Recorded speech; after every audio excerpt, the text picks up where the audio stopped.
to your side as, after all, the mighty minority. I'll take a comment on that. Let's go there. Are we just the minority? The minority just counted the majority. Without our numbers, you won't be able to take this motion. No, we are just reminding you that you have a lot of empty seats. We have counted you. You need ours to add up. So after all, what has become of your mighty, your super majority? This is your so-called super majority. What shall it benefit an NDC super majority when in critical moments its super majority will rely on the minority? So on this occasion, Mr. Speaker, on this occasion, it is clear that the super majority would have to rely on the mighty minority. Mr. Speaker, we will support them with our mighty minority. We will support you. So that was a few hours before we came in comment. Why is the adjective so important? So let me go back to conclude my submission on our posture as a political class.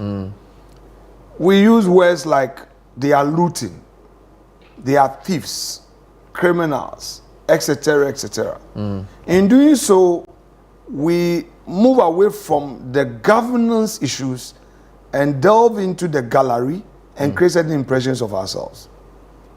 Perhaps we want to use that to win power, forgetting that that is feeding into the psyche of a new generation. Look at the way the NDC guys, today they call the President of the Republic, John Mahama, threatening him. That is not our culture. I told them that I'm not a prophet. I'm neither am I a seer. But the way they were unleashing the youth on us as MPP, leading them into people's homes. In fact, they themselves at a point realized the effect of it, so they stopped. They were leading people into people's homes, attacked them, they are thieves, and they stopped. Today, look at what happened in my own Winneba. Those NDC youth, what they did.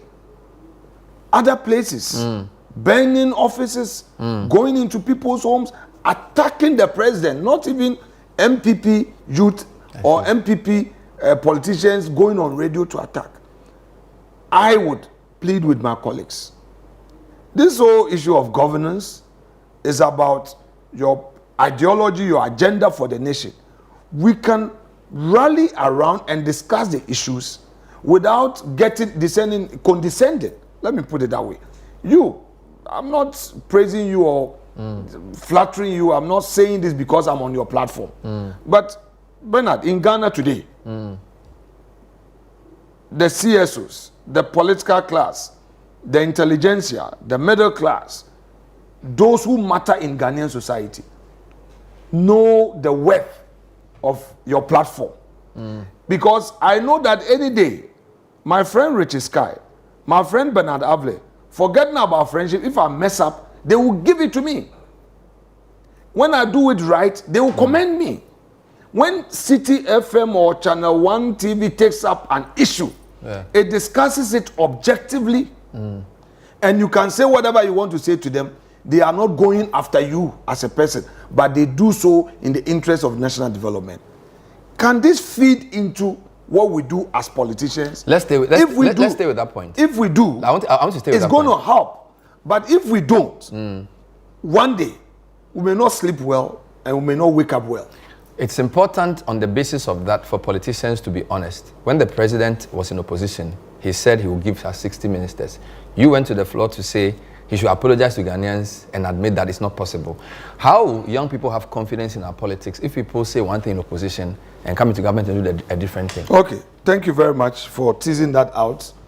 You see, Bernard, again, I think that with the greatest respect to His Excellency,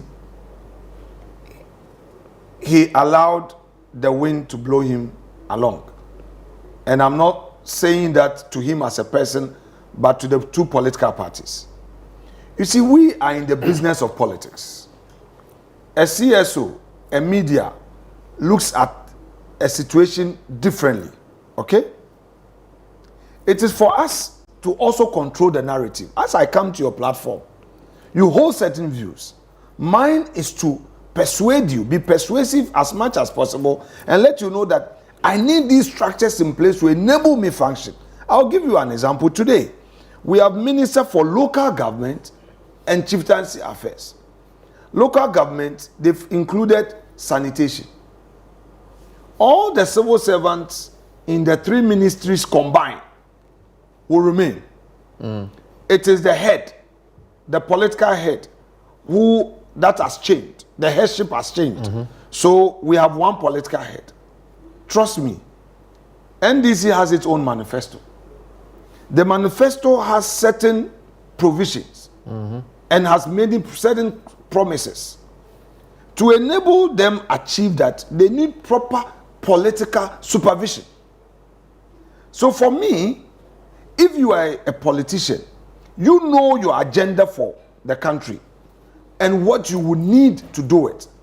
If a civil society organization comes and says, look, having ministers, about 3 ministers for this is too much, your job is to engage and say, look, these are my justifications for asking for 3, or these are the reasons why I have to put in 3 ministers for this particular sector. What makes you think that didn't happen? No.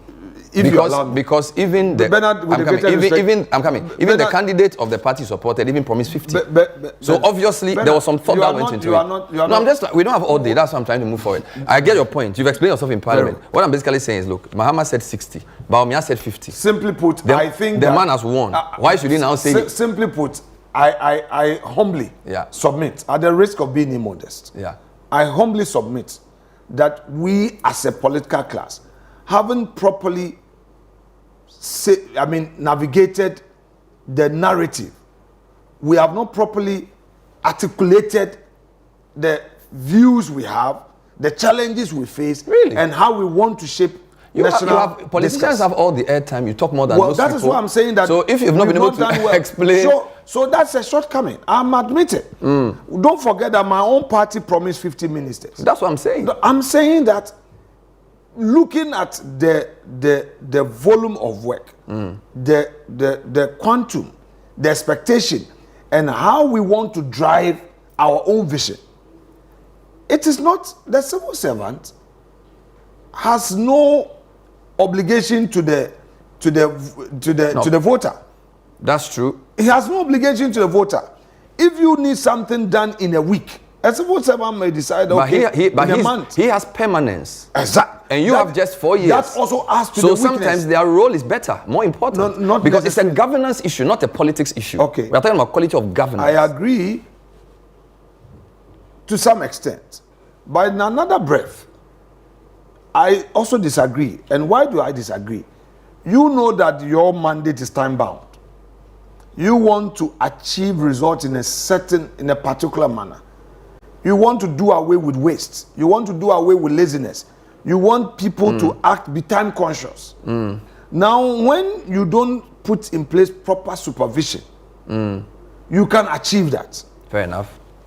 That's your point. This is the point of view. That is why we will come back and continue. My guest is the minority leader, Alexander Afenyo-Markin. We are getting used to it because for a long time we called you majority, so forgive us. So you would want to say mighty minority? Micro. We'll be right back. An abomination. We will see how that goes. Stay with us. We are live. We'll take your questions as well. Even before we came on, a lot of people sent questions for you, so I'll read some as well. No problem at all. We'll be right back.